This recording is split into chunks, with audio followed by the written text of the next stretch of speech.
미래 학교의 방향을 크리에이션하다 미래교육 AI 포럼에 참석해 주셔서 너무 감사드립니다. 경상남도 교육청, 서울시 교육청, 서울대학교 사범대학이 주최하고 DX 교육 데이터 협회에서 주관하는 이번 포럼에 참석하신 분들에게 다시 한번 감사의 말씀을 드립니다. 교육의 디지털 전환에 따라 빅데이터와 인공지능의 교육적 활용에 대한 논의는 활발하게 진행되고 있습니다. 오늘 이 자리가 교육용 빅데이터 AI 플랫폼 활용에 대한 가치와 가능성을 살펴보는 소중한 시간이 되길 바랍니다. 아시다시피 오늘 현장에 참여하고 계시는 분만 아니라 온라인으로 참여하는 분도 함께 계실 걸로 생각되어집니다. 참가해 주셔서 감사드립니다. 그러면 참가하신 여러분의 큰 박수와 함께 본 포럼을 시작하도록 하겠습니다.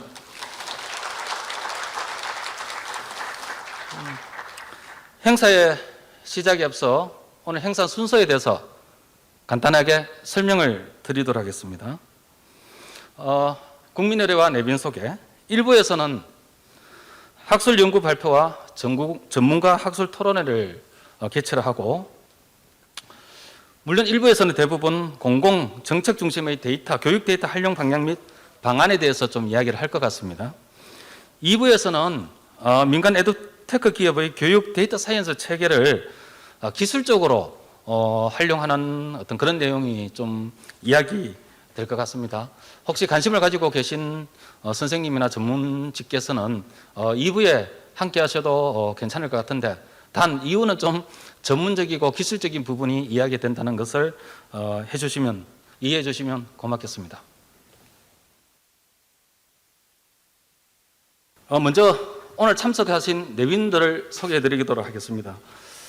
저도 오늘 이 자리에 이렇게 두 분이 한국까지 오실 줄은 몰랐습니다. 처음에 저희들은 동영상으로 참여해 주셔도 상당히 좋을 걸로 생각했는데, 오늘 우리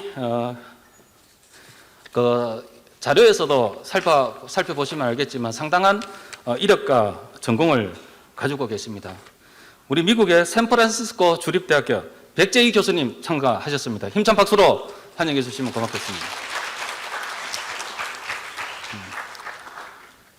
그리고 우리 이름 좀 힘듭니다만 링컨 대학의 이고로 교수님, 닥터 이고로 참여하셨습니다. 힘찬 박수로 보내주시면 고맙습니다. 제가 발음을 상당히 연습을 했는데 못한 점 양해를 부탁드립니다.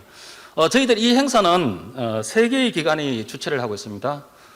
우리 경상남도 교육청, 서울시 교육청, 서울대학교 사범대학이 개최를 하는데, 1회는 경상남도 교육청이 좀 주도를 하기로 했습니다. 그래서 우리 교육감님께서는 항상 손님을 먼저 소개하는 어떤 경향이 있어서 먼저 서울대학교 사범대학 강준호 학장님 오셨습니다. 힘찬 박수로 맞이해 주실 겁니다.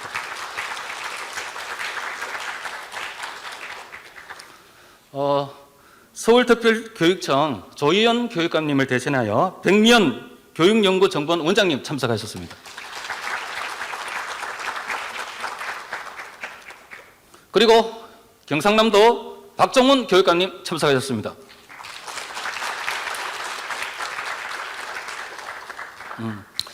다음으로 이 행사를 주관하고 있는 DX 교육데이터 협회 김두현 회장님 참석하셨습니다. 협회에서 물심양면으로 도와주셔서 감사합니다. 다음은 인사 말씀은 경상남도 교육청이 원래 좀 주관하는 행사 섬이라가 박정훈 교육감님께서 먼저 인사 말씀을 하시겠습니다.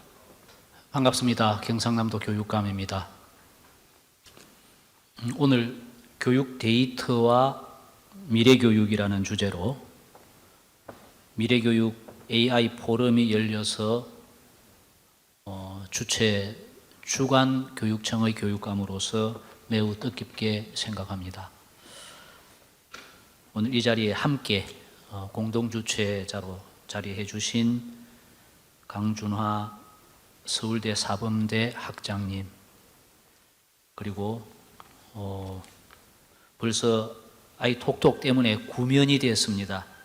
백미원 서울특별시 교육청 교육연구정보원장님, 그리고 관심 있는 또 우리 경상남도 교육청에서 학교에서 이렇게 많이 참석해 주셔서 진심으로 고맙습니다. 주제 발표를 해 주실 두 분 교수님께서 미국에서 오늘 한국에 도착하셨다고 하셨습니다. 고맙습니다. 기술혁명으로 사회, 문화, 경제 전반적인 디지털 전환이 이루어짐에 따라 우리 삶의 모습이 크게 달라지고 있습니다. 우리 학생들이 미래 사회에 대응해서 살아갈 수 있는 역량을 길러주기 위해서는 교육의 디지털로의 전환은 필요하고 그렇게 나아갈 것이라고 생각합니다. 데이터 축적을 통한 인공지능의 교육적인 활용은 미래 교육을 위한 중요한 요소가 될 것이라고 저희들은 확신합니다. 그래서 우리 경상남도 교육청은 인공지능과 빅데이터를 활용한 학생 맞춤형 교육으로 우리 아이들의 개별성을 찾아내고 발현시킬 수 있는 미래교육 체제의 구축에 최선을 다하고 있습니다. 이번 포럼을 통해서 공교육에 대한 데이터 주권을 확립하고 이것을 활용하는 활발한 논의가 이루어져서 학생 맞춤형 교육 실현을 위한 소중한 시간이 될 수 있기를 주최자로서 진심으로 바랍니다. 교육 데이터와 미래교육 포럼, 오늘 이 행사를 준비해 주신 모든 분들께 진심으로 감사드리면서 오늘 포럼을 시작하도록 하겠습니다. 함께 해주셔서 고맙습니다.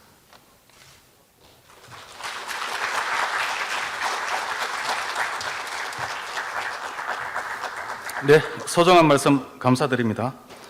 다음으로 서울대학교 사범대학 강준호 학장님의 인사 말씀이 있겠습니다. 힘찬 박수로 맞이해 주십시오.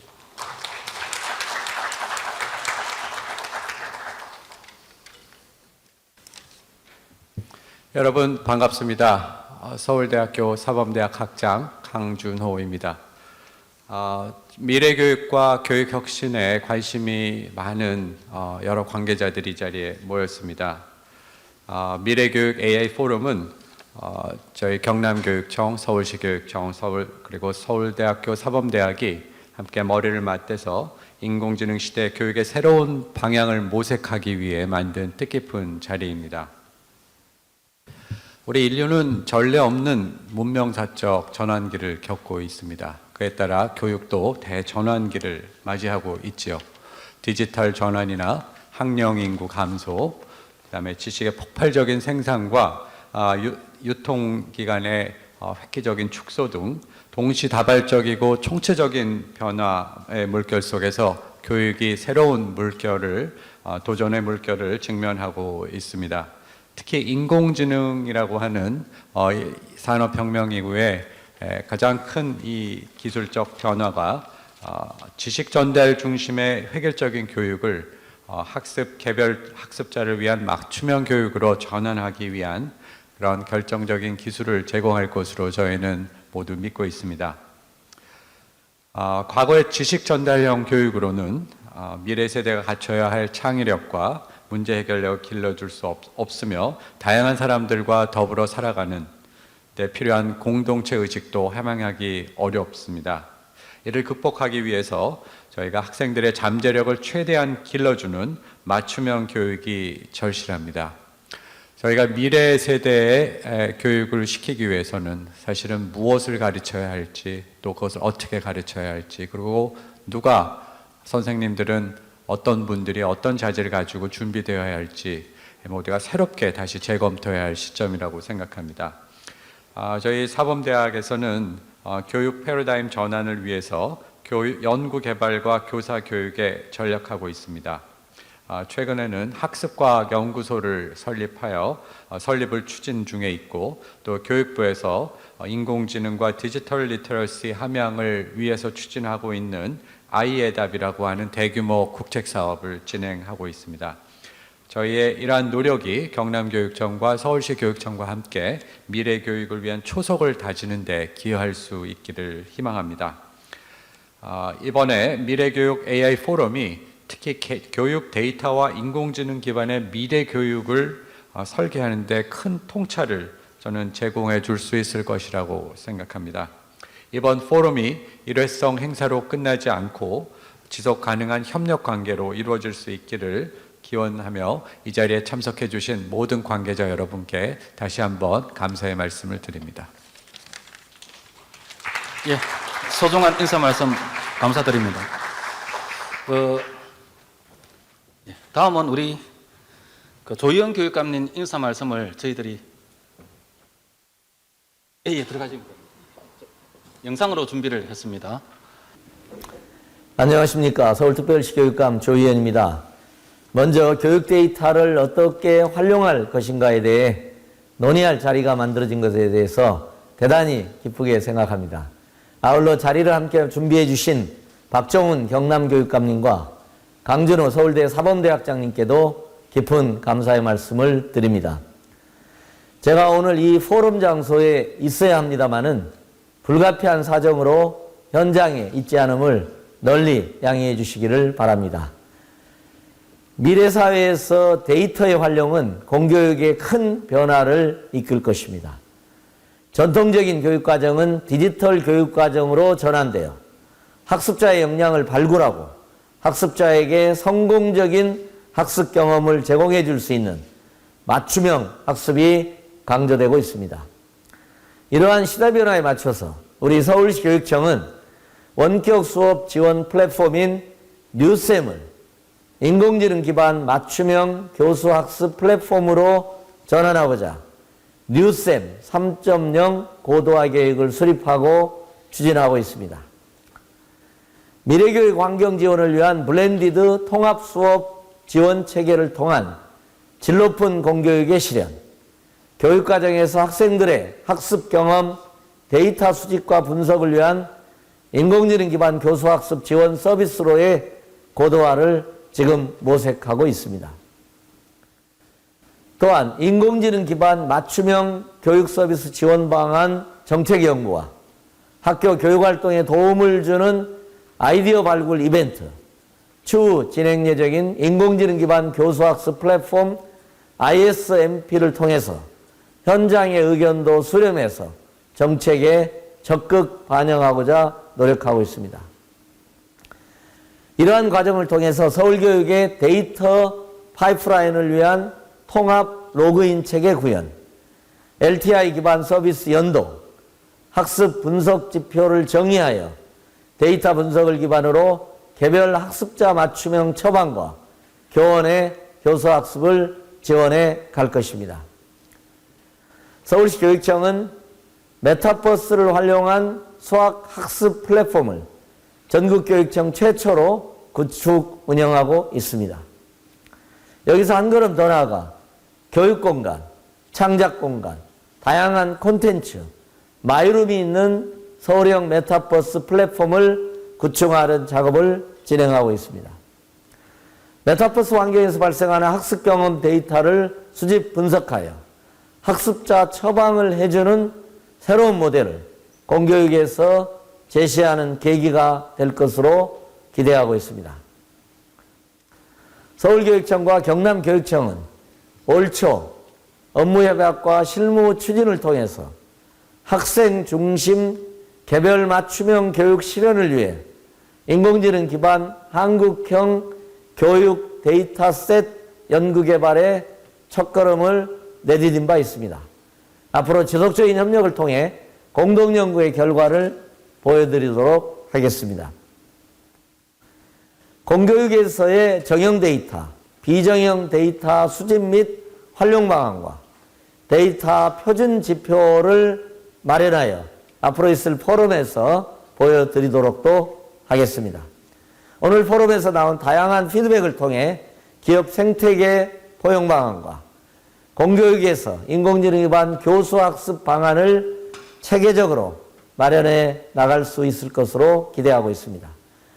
공교육에서의 이러한 시도는 한국 교육의 새로운 지평을 여는 기틀이 될 것이고 나아가 세계적으로도 우리 교육의 우수성을 알리는 계기가 되지 않을까 생각하고 있습니다. 교육 데이터를 통한 인공지능 기반 맞춤형 학습 지원 시대를 향한 힘찬 여정이 시작되었습니다. 지금 우리는 4차 산업혁명 시대라 일컫는 급변하는 환경, 교육 환경에 놓여져 있습니다. 이러한 환경 속에서 한 명 한 명의 아이들이 주도적으로 살아갈 수 있도록 다양성이 꼽히는 공존의 교육, 다양성이 꼽히는 공존의 혁신 미래 교육을 만들기 위해 서울시 교육청이 선도적으로 한 발 앞서서 나아가겠다는 다짐의 말씀을 드립니다. 고맙습니다. 네, 감사합니다. 다음은 마지막으로 본 행사를 주최한 DX 교육데이터 협회 김대원 협회장님의 인사 말씀이 있겠습니다. 안녕하십니까. 네. 원래는 제가 마지막에 우리 협회 소개를 하려고 그랬는데 그래도 처음 참석하셨을 때 좀 우리 협회가 어떤 일을 하는지를 말씀드리는 게 좋을 것 같다는 생각이 듭니다. 디지털 대전환을 통해 미래 교육을 준비하는 DX 교육협회 김두현입니다. 먼저 DX 교육협회 주관의 제1회 미래교육 포럼에 참가해 주신 여러분 감사드립니다. 특히 이 행사를 주최하시는 경상남도 교육청 박종훈 교육감님, 그리고 서울시 교육청 백임요원 교육정보원장님, 서울대학교 사범대학 강준호 학장님 감사합니다. 그리고 기조발표자 먼 또 미국에서 이렇게 참석하신 이고루 히멜파 박사님, 그리고 박재희 박사님 감사드립니다. 또 이따가 이제 토론자로 참석하시는 임일철 교수님, 이만철 교수님 감사드립니다. 앞서서 이 4차 산업혁명과 또 미래 교육에 대해서 교육감님들의 좋은 말씀이 있으셨고요.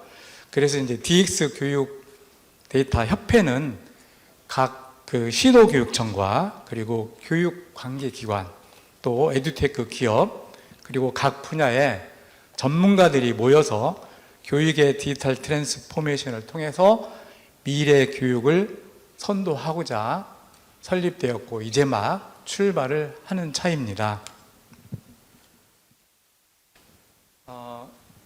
이를 위해서 우리 협회는 먼저 빅데이터와 인공지능을 교육에 활용하기 위한 정책 연구를 하고 또 그러한 정책을 제안하고 그 실행을 지원하겠습니다.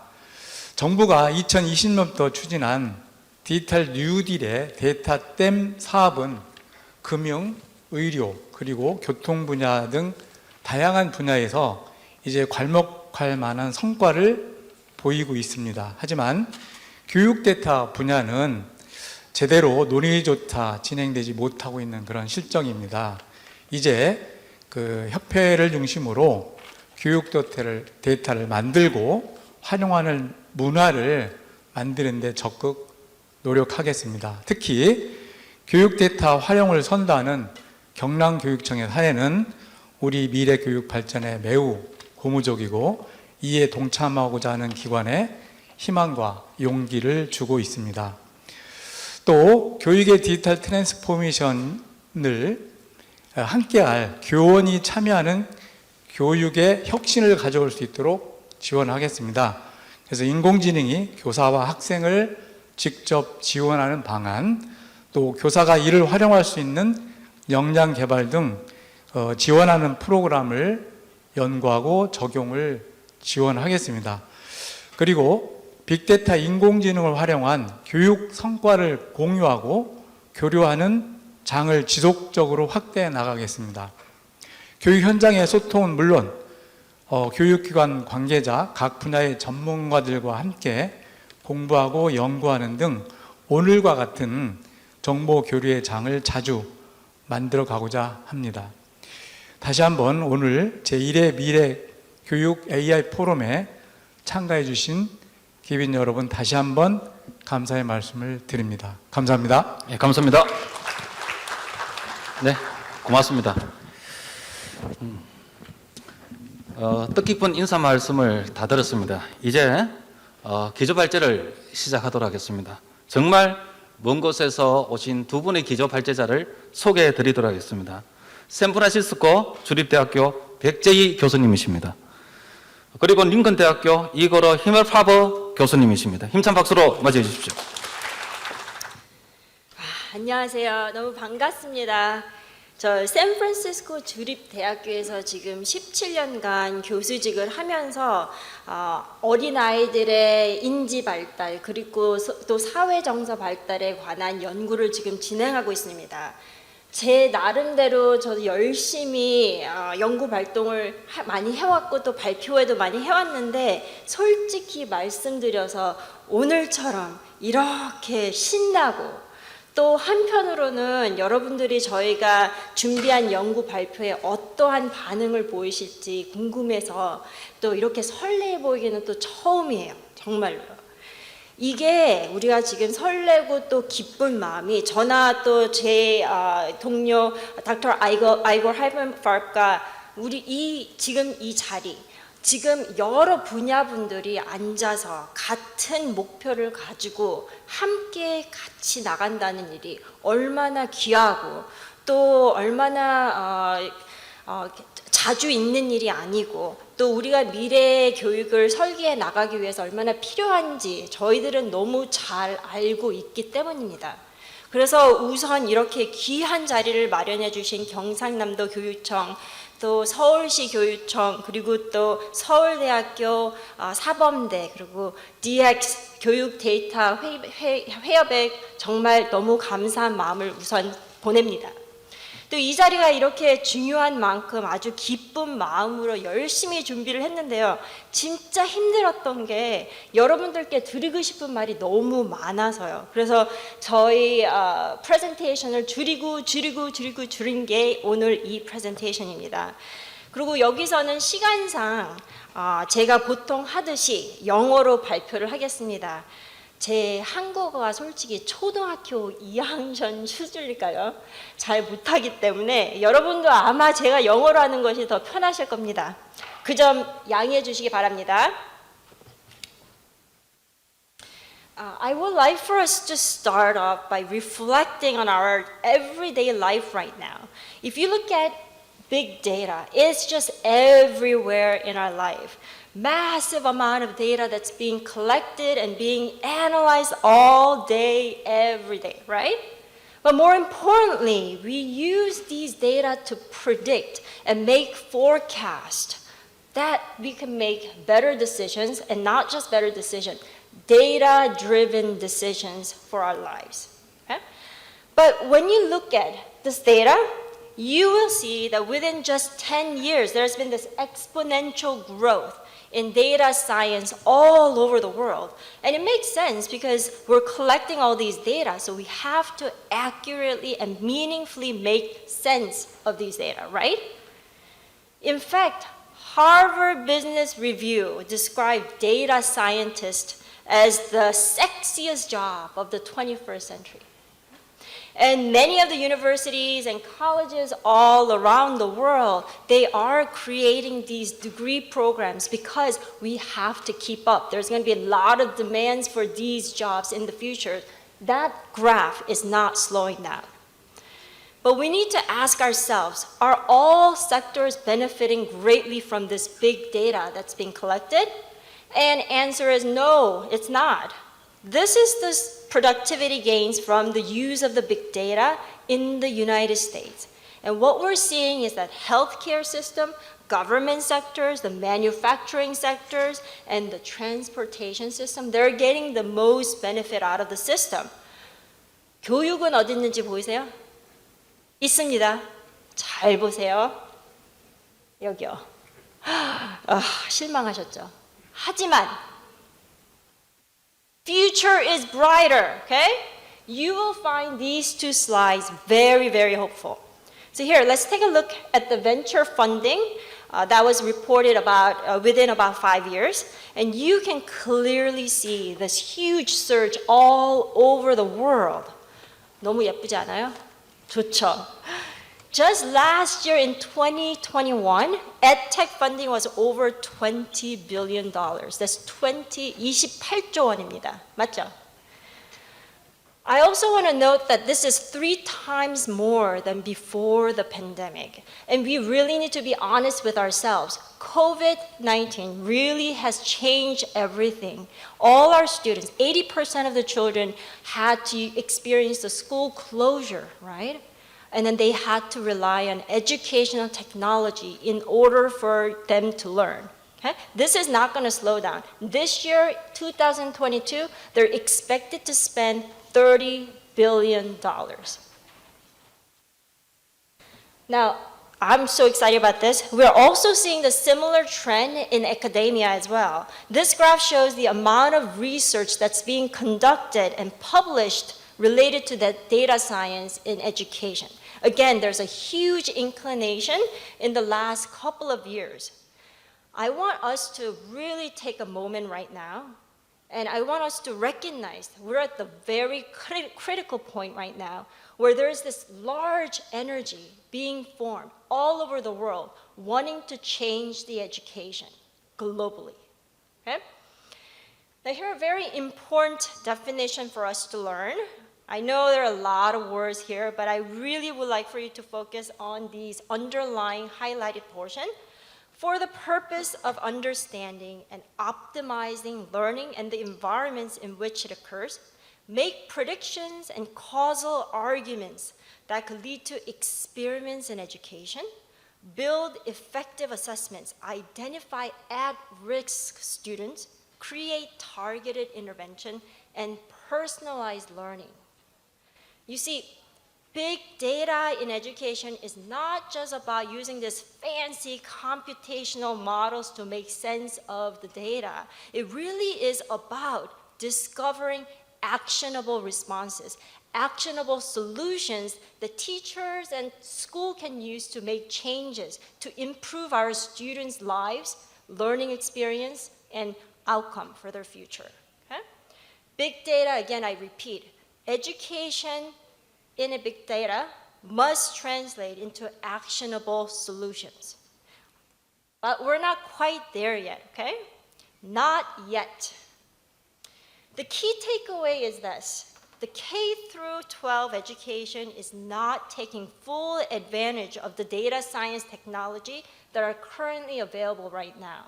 In fact, the Society of Learning Analytics Research, they released a statement. EdTech systems are currently generating large amount of low-quality data, providing surface-level insights, offering very few avenues for improving students' learning. Again, it's not very good news, right? But I say not yet again. We will get there. Okay? But in order for us to get there, we really need to understand what our limitations are in data science in education right now. So today I'm going to be presenting the 4 limitations that I find very, very important. The biggest limitation is simple. Very little data science is being applied in the K through 12 education system. In fact, it has been stated that data science is under-examined opportunities for K through 12 education and innovation. I really like how they put positive spin on it, and I really truly believe that too. Okay? The second, there is a lack of evidence-based edtech solutions, lack of transparencies. Did you know that only 7% of our edtech systems are currently research-based? That means many of the schools and families are using these products without really knowing how effective these programs are. Third, most of the studies really touches upon very few subject matters. So in United States alone, it's focusing on math, science, and literacy. Okay? They're not really investigating students' comprehensive overall learning experience. Okay? The fourth limitation is that it focused too much on academic scores and outcomes. They're not really focusing on student learning behaviors and their experiences. When we place too much emphasis only on their student performance, their scores, we miss the underlying mechanisms or learning process that makes our students develop and change over time. Okay? That's where the rich information lies. Now, I started talking about way too much of negatives and limitations, right? Next portion of the presentation, I'm going to show you examples of a really great successful ways data has been used to change education in K through 12 education. Probably the largest benefit that has been the development of AI-driven adaptive assessment. So around 2000, early 2000, US really took the initiative and they moved away from this paper pencil format testing method to computerized adaptive tests in school systems, okay? It is very dynamic, which means they have this built-in AI algorithm and the content and the difficulty levels of the test, it adjusts. So it goes up or down depending on the individual student's performance. So here, you could see a student starting the assessment with relatively easy item, but as they go, move up to the different programs, depending on how they answer the questions correct or incorrect, it's gonna take multiple different pathways to get there to see which is this child's the most specific proficiency level with very high accuracy, okay? This allows us to move away from all of our students getting exact same test and only testing what we call this, this midpoint level. We miss all of these children who are doing extremely well and doing poorly while we're taking this paper and pencil format test. And those are the students who need the most attention, right? Now, one of the most utilized adaptive assessment in the United States is called STAR assessment. It is both available in math and literacy as well, and about 1/3 of the school is using this system right now. They have a very large test bank and it went through very rigorous research and calibrations in order to get to those. For example, for the reading, they have over 2,800 test items, but individual students only get 34 test items per assessment. And it only takes about 15 minutes to complete. Okay? And studies shows that when you use adaptive testing, on average, it reduces the testing time by 70%. Okay, 70%, that's a huge amount of time. So you see a lot of students extremely happy because they're spending less time on testing. And also, remember, it's adaptive. So they get less frustrated because they're getting the questions that is right about their skill level set. It is also ideal for the teachers as well. If you think about it, they're not, right now, they don't have to spend time creating the test, administrating the test, scoring and entering the data, right? So we all know all these administrative work takes a lot of time, and that cuts that time for them because it is done instantly by the system, okay? So teacher can spend more time teaching and working on other instructionally related activities. Here, I want to stress this STAR testing was developed using 2.8 billion student data. Okay, that's what they needed in order to make sure that they create and use their algorithm that is reliable and accurate. So you might be wondering by now, okay, adaptive assessment testing, but how do we use that in the classrooms to help students? Teachers are able to use these adaptive assessment data in order to provide what we call differentiated learning experience, both at the small group level and also at the individual student level. Okay? So I'm going to show you an example. Once the entire class is done with the assessment, what teachers are provided with is this instant visualization of how students are mastering all these skills. So here in the column, you see the skills that students are learning, and these 4 are the ones that students have already learned, and these are something that teachers are going over right now. You see the student's name at the bottom, and it also shows how students are doing as a whole class. And in United States, this system is set as a 60% as a default because that's what nationally recommended level is. Okay, so if I was a teacher looking at the student data, I probably would spend time covering this particular concept again, because even though I covered it again, students are definitely struggling, and I need to make sure that they are able to get those concepts done before moving on to the next concept. While I'm teaching these 4 new concepts, I might choose to pay close attention to these 4 students who are performing rather low, partly because they're not getting it right. Okay? So I would probably give them a lot more attention. Some of these systems are very smart, and it provides the groupings for the teachers through the AI system. Okay?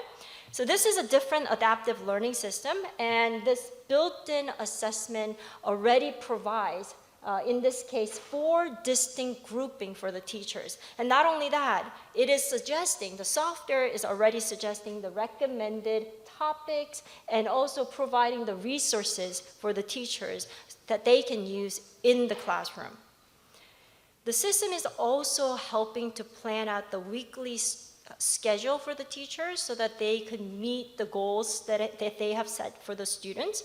So here you see the mixture of the personalized program using the e-learning software that they use in the classroom. This is more of a traditional instruction time, and here are the 3 small group, and teacher rotate around every single day, and providing more targeted lessons for these students. Of course, teachers can also use the data to provide even more personalized learning for the students. Here, you can visually see how the individual students are doing. It's so easy to tell and recognize. This report shows not only the students' current level of the performance, but also the projected level. Okay?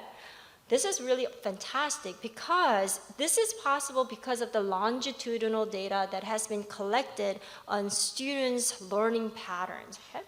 It is based on over 1 million students' data. That's fantastic.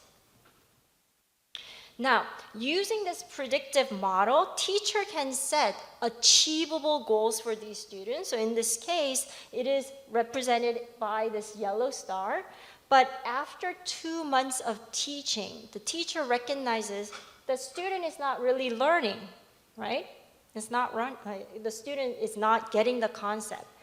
But because of the predictive model, the teacher knows that this student should be able to reach those goals. So at this point, she says, maybe my teaching is not working. I'm going to introduce new teaching and set another intervention program. And now you can see with the new way of teaching, this child is able to not only meet but surpass the target goal that they had. Okay? This is a fantastic way for us to use the AI system to learn the pattern and use that to predict students' progress over time.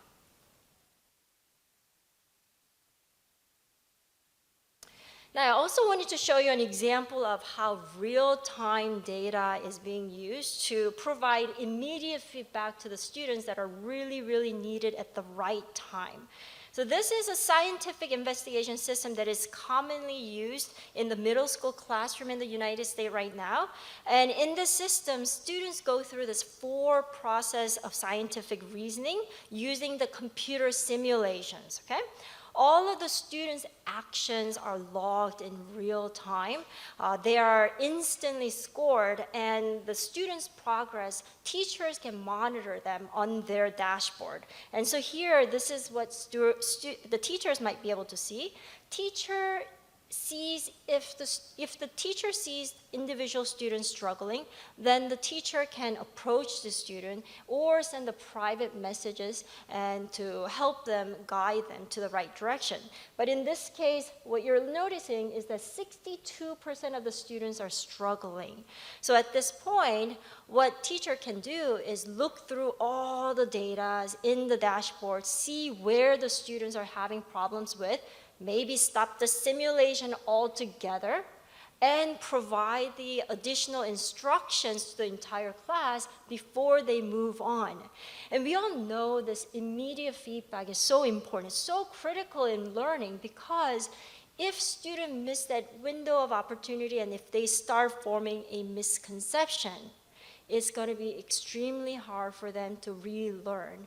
So we need to take action when we can. And the real data, real-time data is going to play a huge role in education.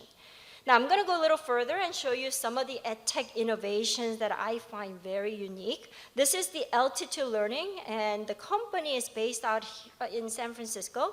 They're currently working with the private institutions called Higher Ground Education, and they take the personalized learning to the next level. So take a look at this. 안타깝게도 소리가 잘 안 나는데 지금 이 학교에서는 학생마다 아주 다른 방향의 학생마다 학습이 아주 많이 틀립니다. Differentiated learning을 가지고서 학생들이 공부하는 것이 완전히 틀리게끔, 그리고 그 학생들의 strength를 살리면서 또 weakness는 이제 또 부추겨주면서 그러한 프로그램이 있습니다. 그리고 또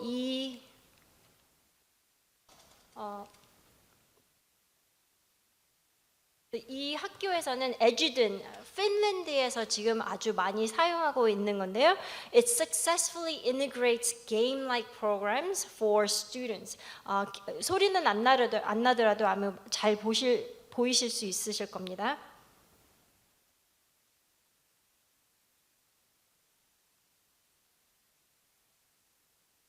여러 가지 게임을 인용을 해가지고 애들한테 이제 교육을 시키는, 그리고 스터디를 해봤을 때 8배로 애들이 더 수학을 많이 푼다고 결과가 나왔습니다. 그리고 핀란드에서 아주 유명합니다. 이거는 캐나다에서 지금 쓰는 프로듀지인데요. 한국에서 쓰이는지 모르겠는데 싱가포르, 또 캐나다, 미국 아주 많은 여러 나라에서 쓰는 프로그램인데요.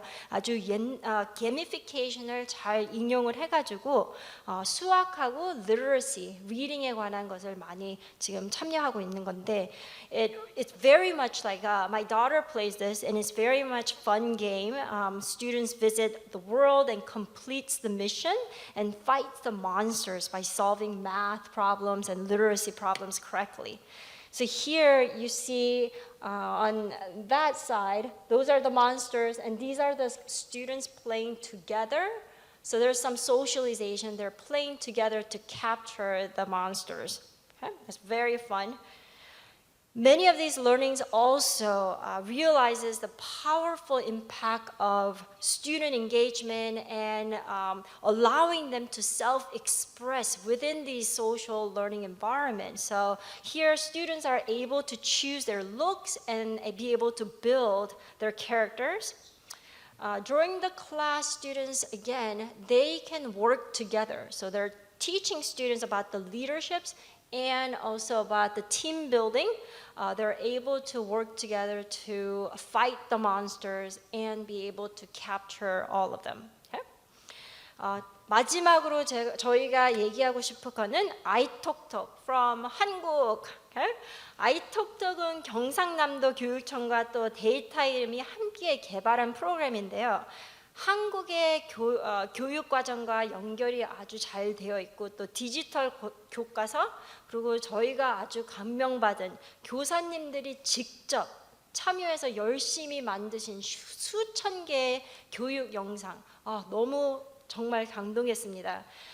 그 외에도 평가, 또한 포터, 컨텐츠 제작, 그리고 메시지 게시판, 공유 게시판 그런 많은 기능을 가지고 있는 프로그램입니다. 아이톡톡은 현재 경남 지역 학생들의 온라인 학습 시스템으로 활용을 하고 있는데요. 저와 함께하는 교수 연구진들이 이번 솔직히 9월 초에 처음으로 소개를 받았습니다. 그러니까 약 한 달 반 정도밖에 안 된 사이죠. 이 아이톡톡을 보고 저희 교수들이 전부 다 하던 일을 다 멈추고 이 아이톡톡 연구에 아주 매달렸고 또 이 발표를 준비를 했으니 얼마나 저희가 아이톡톡 기능에 놀라워했고 또 기뻐했고 또 미래의 교육으로 얼마나 희망을 갖고 있는지 여러분들이 잘 느끼시라 생각을 합니다. 오늘의 연구 발표는 아이톡톡 첫 연구의 첫 걸음이라 저는 생각을 해요. 저와 또 제 연구팀은 이번 발표도 발표지만 앞으로의 아이톡톡 연구 반영에 더 큰 기대 그리고 기쁨을 느끼면서 일을 하고 있습니다. 오늘 준비한 세 가지 연구 준비인데요. First, what type of student learning behaviors can we observe from iTalkTalk? The goal is to identify student learning behaviors that are based on learning science and learning theory. So for example, student engagement, motivation, and self-efficacy. Second questions are focusing on the student's academic performance. So what factors predict students' math performance? And can machine learning models reliably identify students who may be at risk? The third questions focus on my favorite, social emotional success. 21세기에는 학교의 성적 가지고는 안 되죠. What factors predict students' emotionality? Can machine learning models reliably identify students who may be at risk? Ultimately, we are trying to examine this dynamic relationship between three important factors when it comes to learning. 참고로 이런 연구는 지금 현재 아무데도 없습니다. 우리가 처음으로 발표하는 것이고요. 이제 Educational Data Scientist Professor Igor Haimonfarov께서 나오셔서 머신 러닝과 아이톡톡 연구의 과정을 설명해 주시겠습니다.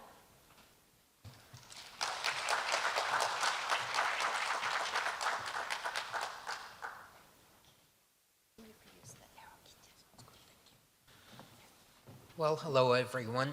I am not as fluent in Korean as Dr. Park, so I'll resort to English. I'll give you a different slant on effects of COVID as well as use of machine learning, AI, and big data in education. See, prior to COVID, educational traditionalists looked down upon online education. Many believed that a social, emotional fact of being present in class is extremely important.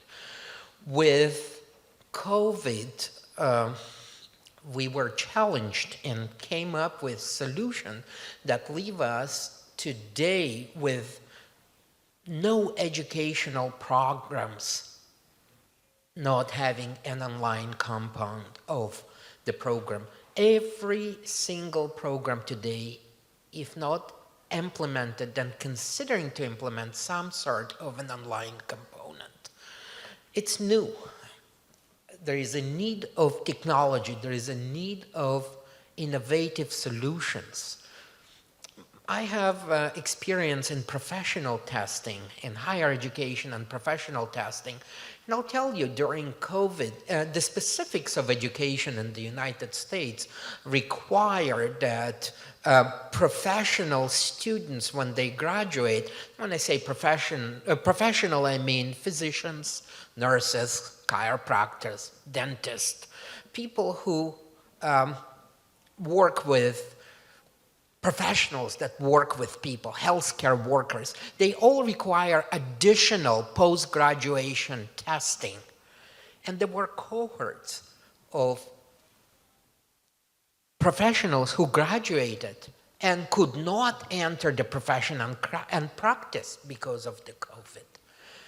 So innovative solutions have been developed for in-home testing, for in-home education.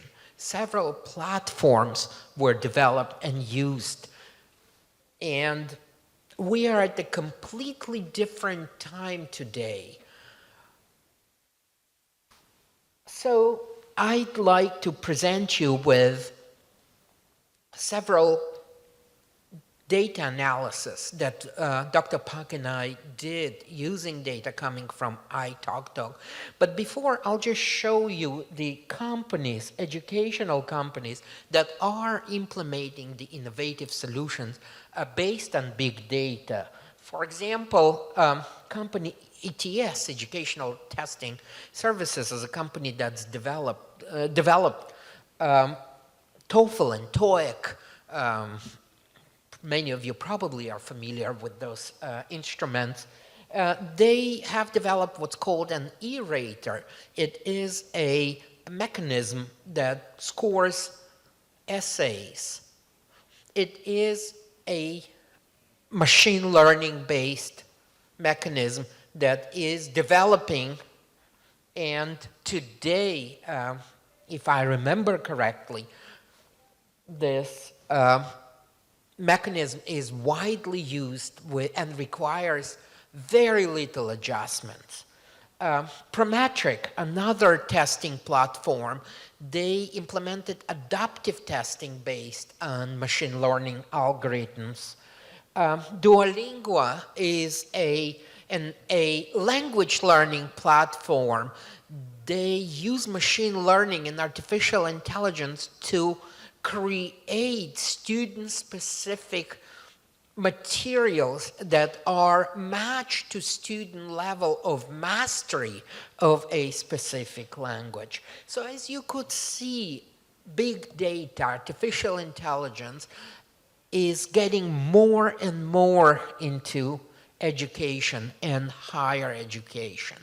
Let me give you a little bit of a technical introduction, if I may, into what big data is or what machine learning is. It is, if you have a background in computations or in statistics, there's nothing new about big data except of the amount of data. There's absolutely nothing new.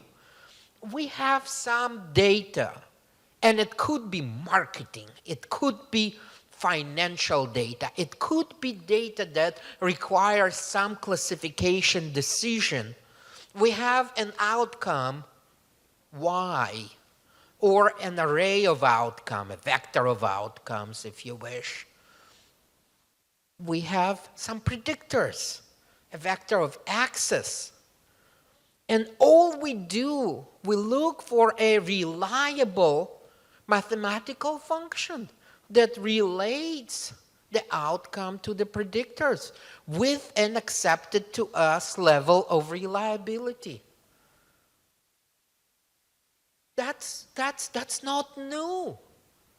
That's not new at all. Linear models, generalized linear models, have been around for years, except of the amount of data. As you could think of it as a kitchen sink model. It's very exploratory in nature. We look for relationship. We rarely have a priori hypothesis in big data analysis. And we look to develop some sort of algorithm that help us with our goal, with our decisions. So in first study that Dr. Park and I conducted, we had several objectives. We wanted to explore data from iTalk, the social emotional data, the data related to assessment. We wanted to provide recommendation for any ad tech developments and implementation. So study one was fairly exploratory, and the methodology used for this study was factor analysis. Factor analysis is a very traditional technique used in statistics. It's related to principal component analysis, and in a little bit I'll show you exactly what factor analysis is about. So we took a sample of over 1,000 students and measurements on more than 30 variables, I believe, and split the sample randomly for exploratory analysis and then for confirmatory analysis. The logic of exploration followed by confirmation is also not new, right? In big data, in machine learning, when you take the initial data, you split the data into 70-30, for example. You use 70% of the data to teach your model, to develop the algorithm, and then the 30% to verify it. And you do some sort of evaluation of your model, whether it's up to your standards, and then you use this algorithm for future decision making, evaluating this periodically and making necessary adjustments, right? This logic is also not new. Same thing here in factor analysis, which has been around since 60s of last century. You use part of the data to develop the initial model, and then you use the rest of the data to confirm it. So there is a catch in factor analysis. There is a latency, latent variables. And some people feel comfortable with this, some people don't, but you could think of it as a principal component analysis. Latent variable is nothing but a variable that constitutes a shared correlation between some observed variables, right? And in this schematic cartoon, you see that factor, latent variable, latent means it doesn't exist or it is not observable. You have 5 indicators. You guys want an example of a latency? I'll give you an example of a latency. When you come home and you're a married gentleman, when you come home and you see, and your wife sees that there is a lipstick mark on your collar, right? It's an indicator of something. Next time you come home and your wife, when she's hugging you, she smells a different perfume. She likes it citrusy, and this one is too sweet, right? Then your phone buzzes in the middle of the night with some messages and you flip it over, right? What's the latent variable? Infidelity. Again, we are assuming. This is an assumption, reasonable assumption, but yet an assumption. So every time when we deal with latent variables, we're making assumptions. So mathematically, the fundamental equation for factor analysis is nothing but a linear model.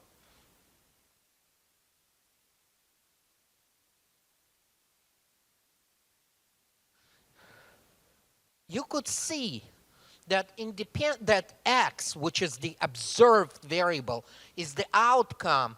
You subtract, it's the model that's taken from the origin. You subtract the beta naught, or y, or mu1, which is the general mean. And then you have a number of assumed factors. You could have as many factors as there are data points. But if you put as many factors as data points, you defeat, you're not modeling. Saturated model in modeling doesn't work, right? You want to repeat the data, you want to repeat your variance covariance matrix with lesser dimensions. Then you achieve your purpose of modeling. Right? So the number of factors, if you have a number of factors equal to the number of data points, you don't have a model. You just repeated your data. You need something way smaller. So while I am going here with this model to m number of factors, it should be reasonable. And all you see here that you have some betas, or as we call this in factor analysis, factor loadings. And we take every variable and we load on each of the hypothetical factor. And we compare this loading. Those loadings are nothing but regression weights. And we compare these loadings and see which is the highest. We also make sure that there are no cross-loading. We'll do this for each variable. And this is the principle of exploratory factor analysis. In confirmatory, we just force the model. In terms of the variance covariance, right, this is linear. In terms of the variance covariance, we split the sigma, which is the variance covariance matrix, into phi, which is the commonalities. Lambdas are vectors of factor loadings, plus uniquenesses. So we take the variance covariance matrix and we split this into common variability and unique variability, unique variances. Results.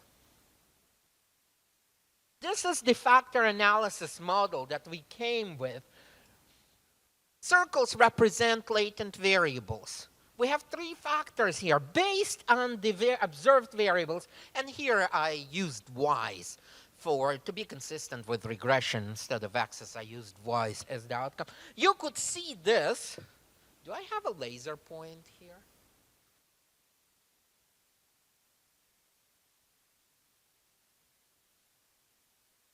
You could see, you could model this as y1 equals 0.309 times f1 plus this error, right? So this is a bunch of regressions on the latent factor. This is the estimation for factor 1, which based on the variables we qualitatively call academic engagement. You have factor 2, again, y4 equals this loading. You see this is standardized, right? Times factor 2 plus this error. I correlated residuals here just to improve the fit of the model.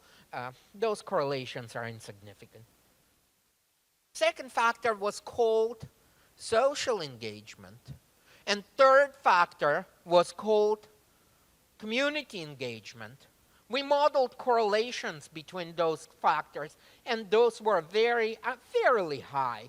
You could see that there is 0.26 correlation between academic engagement and community engagement. Very high correlation. I apologize, this is for the regression. The correlation between academic engagement and community engagement is 0.864. Is very high. You could see that we also estimated correlations between the other factors. One more important thing that we did here is we controlled for age. Age introduced here as a covariate. So if you think in terms of the in the general linear model framework, which in a sense it is, you could think in terms of ANCOVA, analysis of covariance. The big difference, and you could tell me, Igor, hey, this is also not new. Agreed, of course it is not new. This is nothing but principal component analysis, right? You could use PCA to extract the factors. There's one thing in PCA.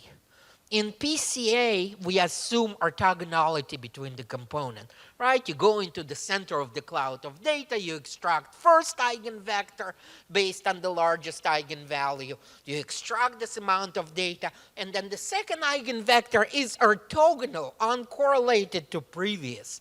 In social science, this doesn't exist. Factors are correlated. So we assume in factor analysis interfactor correlation. At this point, when I teach, I would stop and I ask, are there any questions? I'm not going to do this because this is my talk. Those, just to reiterate, those factors, all loadings were statistically significant. One thing I should say that exploratory was first, and confirmatory factor analysis confirmed the exploratory results with very high reliability. Next, we move to what's called structural equation modeling.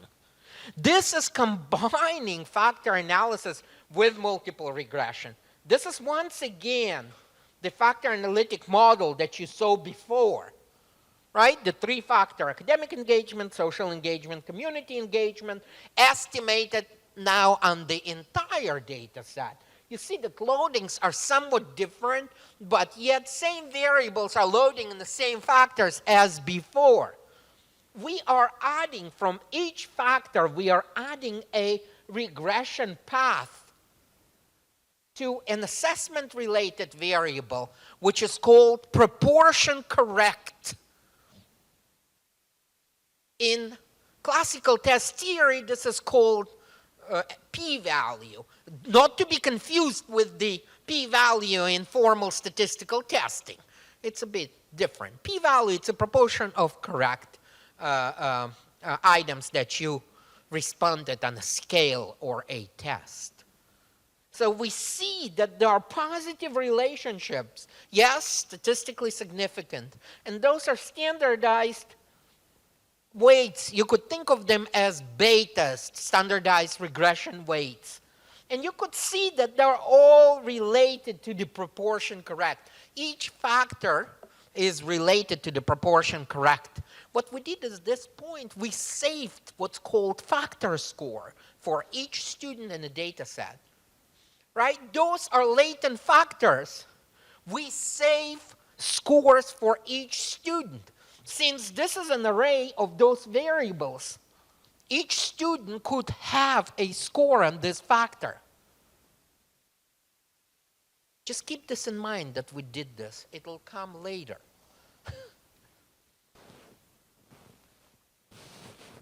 Study 2. In this study, we predicted children's age from a machine learning model.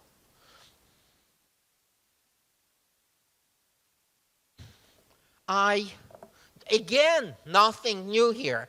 As you could see, this is nothing but logistic regression. Generalized linear models.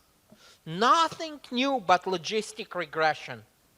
We assume that age is binary, and as a proxy to age, we used grade at school. So you could see that we classified students who were in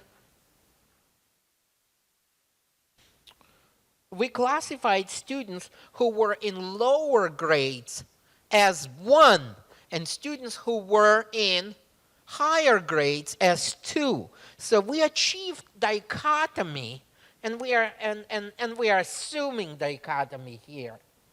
So here's the result.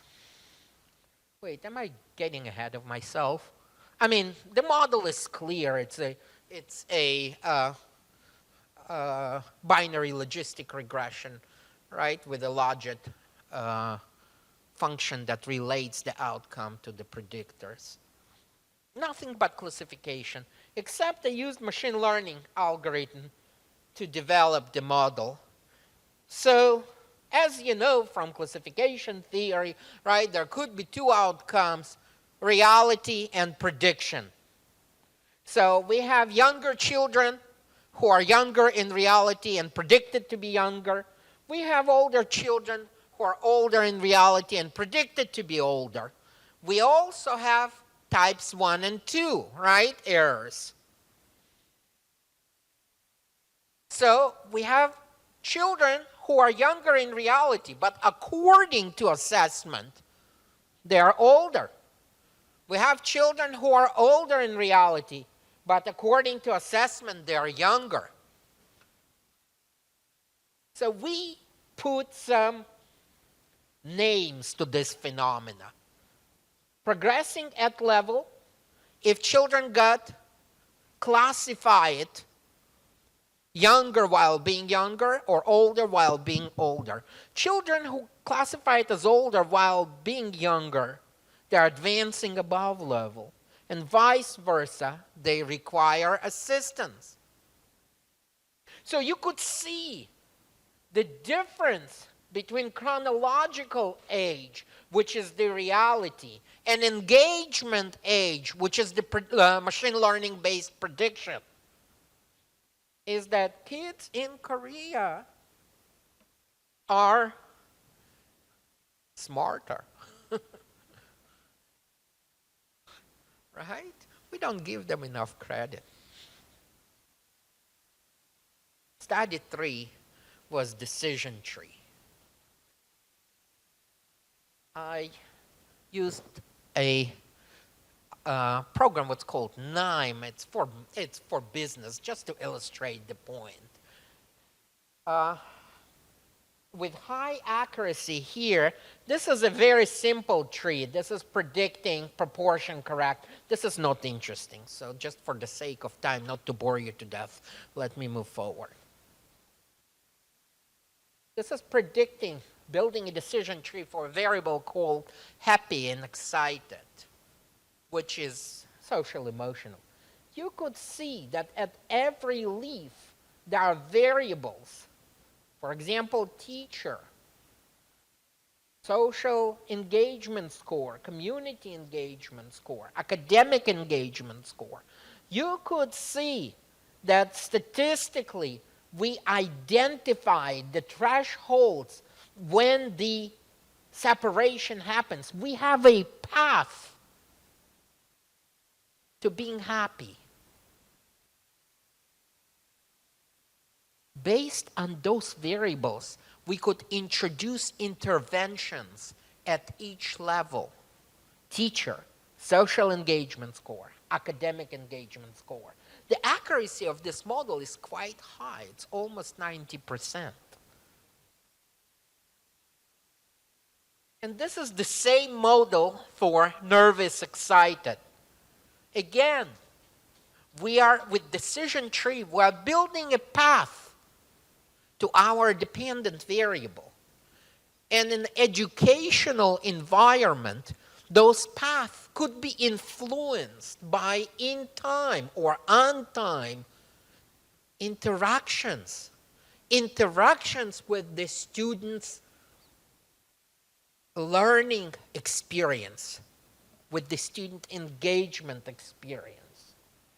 So, students are not computers.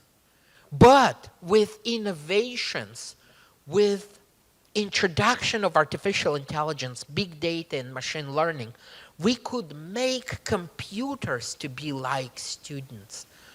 And I commend you on entertaining these ideas and considering introduction of big data into education.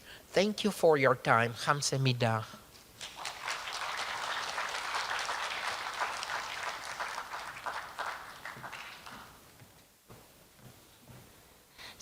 오늘 여러분들께 처음으로 이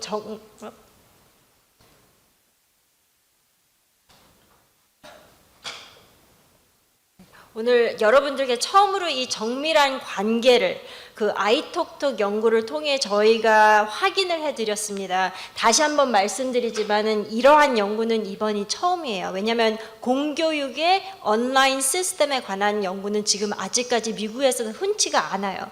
특히 온라인 학습 행동 그리고 또 그 학생들의 정서적인 사회 정서 그런 거는 관계는 거의 없다고 봅니다. 아이톡톡 같은 edtech 시스템은 앞으로 계속 발전해 나갈 것이고요. 공교육에는 아주 큰 힘이 될 것입니다.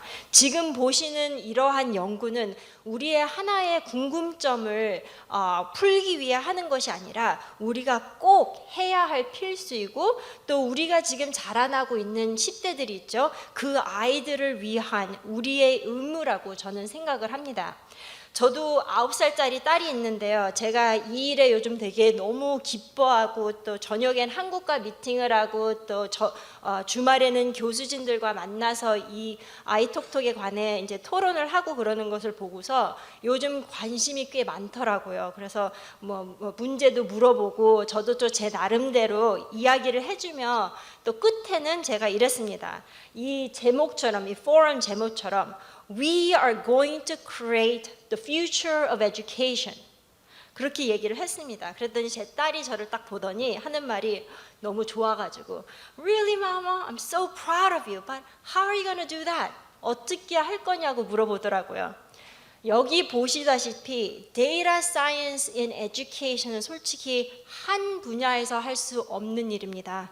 여러 분야분들이 이렇게 한 자리에 앉아가지고 우리가 장기적으로 협력을 해서 해야 나가고 그래야지만 우리가 성공을 할 수 있습니다. 오늘 발표한 연구는 저희가 지금 구성하는 것에 한 5% 정도밖에 안 돼요. 저희 교수진들도 장기적으로 경상남도 교육청 그리고 데이터이움과 함께 연구를 아주 열심히 계속해 나갈 것입니다. 마지막으로 제 딸이 아주 즐겨 읽는 책입니다. The Magical Yet. 만약에 제가 한국어로 번역을 한다면 우리가 아직 끝까지 달성하지 못한 일들의 마법 그리고 그 신비성을 의미를 하고 있다고 저는 생각을 하는데요. 아이톡톡 같은 이런 에듀케이션 시스템은 우리 미래 교육의 The Magical Yet입니다. 앞으로 아이톡톡에 관한 연구 많이 기대해 주십시오. 감사합니다.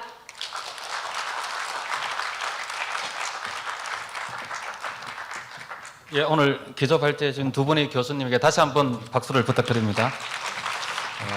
포럼은 여러 차례 계획이 되어 있고 오늘은 두 분의 미국 교수님의 기조 발제를 들었습니다. 다음 포럼에는 우리 국내에 있는 많은 교수님들도 참여할 수 있도록 했으면 좋겠습니다. 이제 2부는 오늘 기조 발제를 통해서 토론회를 시작하겠습니다. 2부를 진행할 우리 자장님을 소개하겠습니다. 한국창의성 학회 회장님이자 서울대학교 사범대학 교육종합연구소 미래교육센터장을 맡고 계십니다. 임철일 교수님을 힘찬 박수로 맞이하겠습니다. 예. 이제 2부는 임철일 교수님 중심으로 이루어질 것 같고요. 고맙습니다. 시간이 많이 지체된 관계로 곧바로 진행을 시작하고자 합니다. 네, 그러면 바로 준비된 토론을 진행하도록 하겠습니다. 저는 이제 전체 금방 소개받은 것처럼 서울대학교 교육학과에 있고요. 교육종합연구원의 미래교육센터에서 소장을 맡고 있습니다. 오늘 이렇게 이 포럼의 어떤 성격 그런 부분들을 앞에서부터 이제 진행자 그다음에 두 교육감님께서 말씀을 해주셨고 또 금방 이제 멀리 미국에서 이렇게 훌륭한 초기 2달도 채 안 됐는데 우리 데이터를 보고 이런 것들을 할 수 있다. 저도 이제 교육공학이지만 통계학을 조금 공부를 했지만 이렇게 팩터 어널리시스나 리그레션 어널리시스 이런 데도 약간의 식견은 있는데 저런 것들을 이제 충분히 활용해서 데이터가 말해줬을 뿐이다라고 하는 그런 인사이트를 분명히 주시고 아무래도 이제 보니까 이게 이제 데이터 분석 전문가이시니까 명확하게 그런 것들을 너무 겁먹지 말고 한번 해볼 수 있는 성격의 것이다. 그런 말씀 아주 잘 해주셨습니다. 그래서 저희들도 저도 이제 그 경상남도에서 이런 식으로 아이톡톡을 이렇게 운영하고 있다는 것을 익히 몇 년 전부터 들었지만 이제 정말 가시화되고 있는 것 같습니다. 그래서 오늘 기조 강연 발표에 이어서 오늘의 이제 토론의 핵심은 그런 것 같습니다. 아까부터 말씀드렸지만 이제 앞으로 우리가 어떤 일을 할 건지와 관련돼서 각 기관별로 지금 교육감님께서 리더십을 발휘하지만 교육감님, 그다음에 이제 대학 또 학교 현장 이렇게 같이 움직이면 그다음에 기업도 물론 당연히 들어가게 되겠죠. 이런 시스템을 개발해야 되니까 같이 이렇게 협력해 나가는 그런 과정인데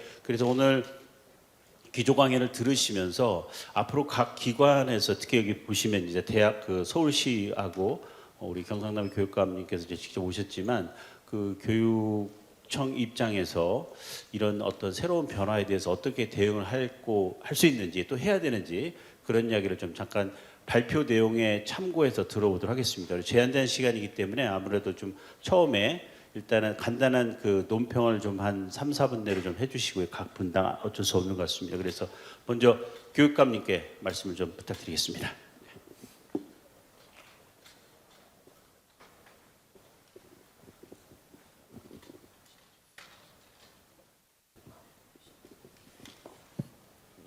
예, 경상남도 교육감입니다.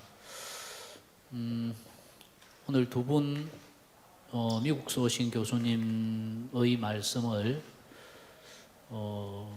제가 영어도 잘 안 되고 뭐 동시통역도 제가 반쯤밖에 못 알아듣는 수준이었긴 하지만 어쨌든 잘하고 있다는 칭찬으로 들려서 제가 하고 있는 일에 대한 자신감이 조금 떨어지는 시점이었습니다만 우리가 참 제대로 하고 있구나. 그리고 이대로 쭉 잘 가면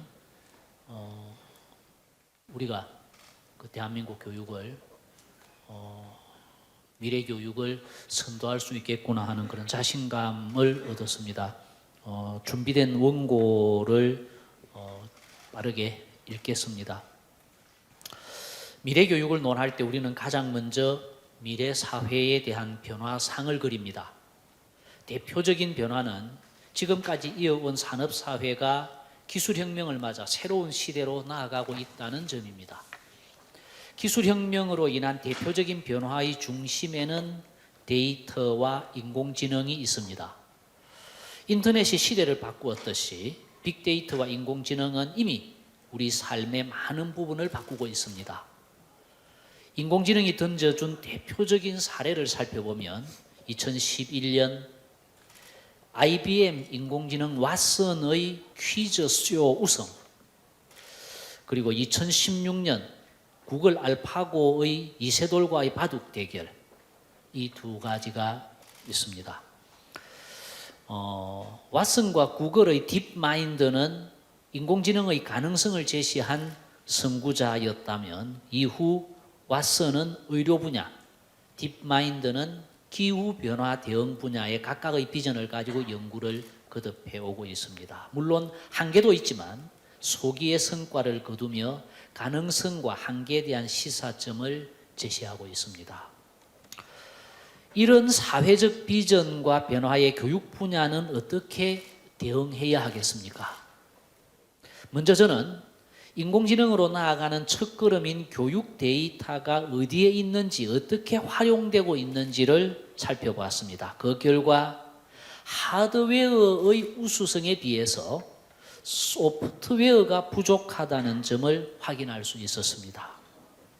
스마트 단말기나 도구 사용에는 앞선 연구나 활동이 많이 있지만 교육 분야의 데이터에 대한 주권 확립과 본격적인 수집에는 그렇다 할 성과가 전무한 상황이었습니다. 그뿐만 아니라 외국과 민간의 플랫폼에 소중한 데이터를 제공하면서 그 데이터를 정작 우리는 활용하지 못한다는 안타까움입니다.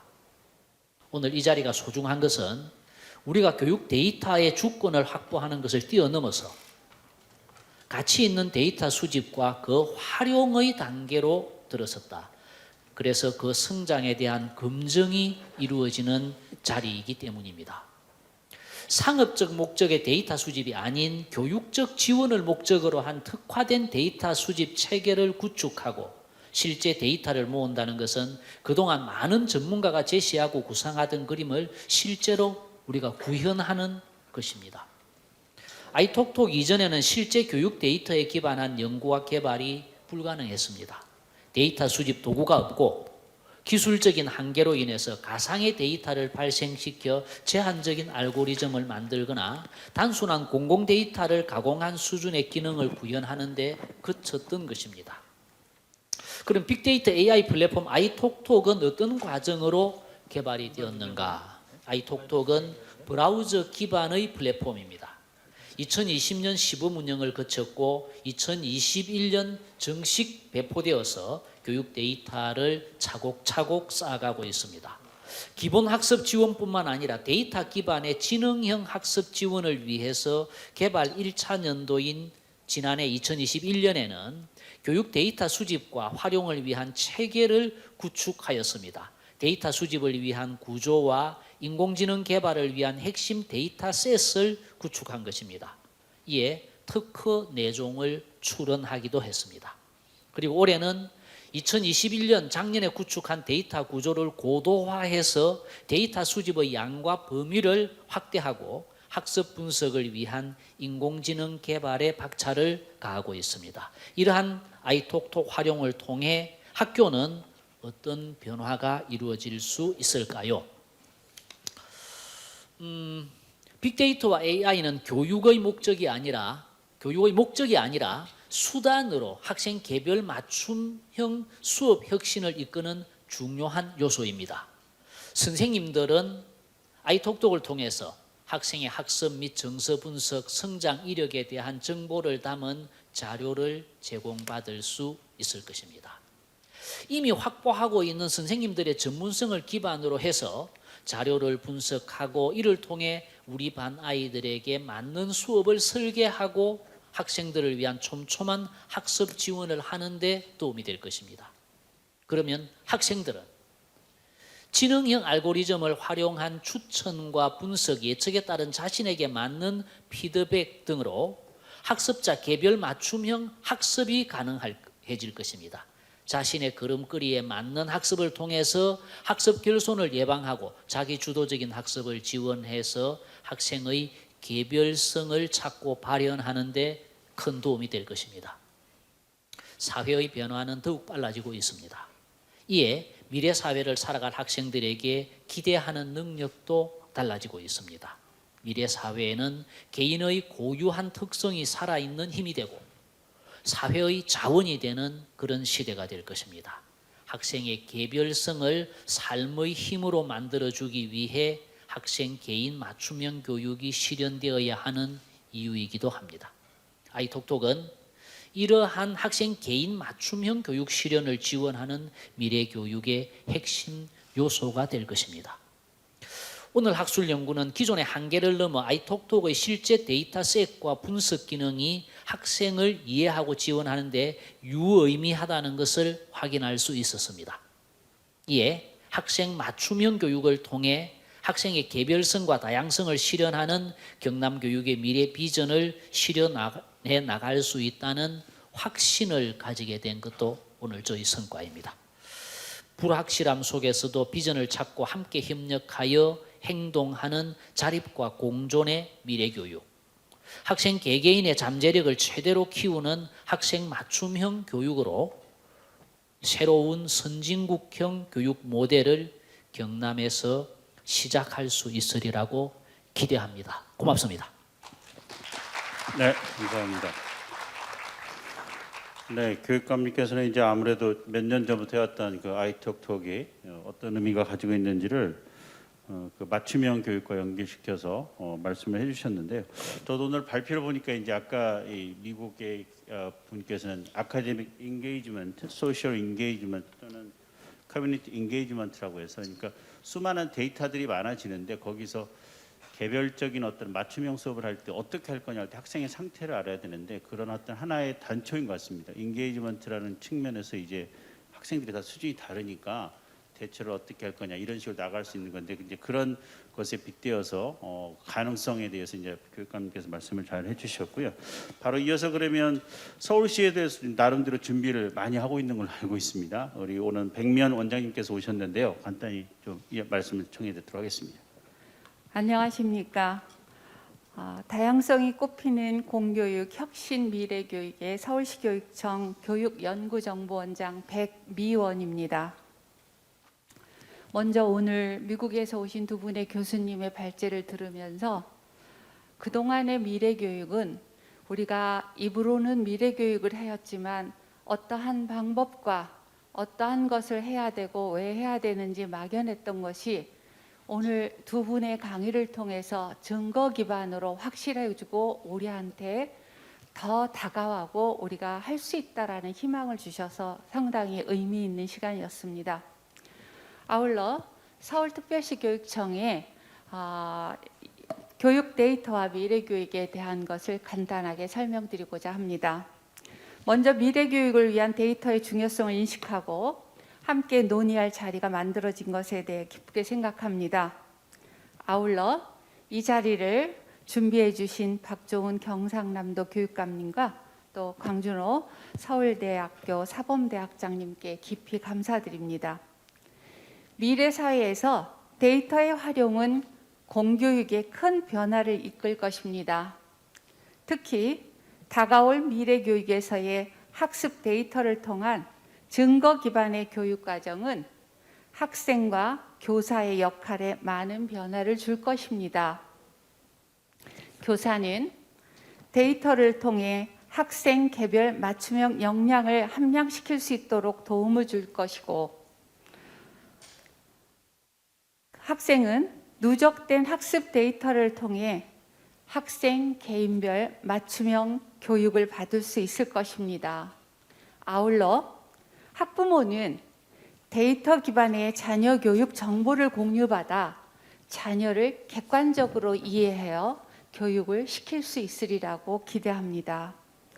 더 나아가 이러한 교육을 지원해주는 공공 민간은 진화하는 플랫폼을 구축하여 서울교육의 빅데이터를 활용해 더욱 진화된 프로그램을 개발 구현하고 나아가서 K-에듀의 훌륭한 세계 속으로 수출할 수 있는 그러한 교육 브랜드를 창출하리라 기대합니다.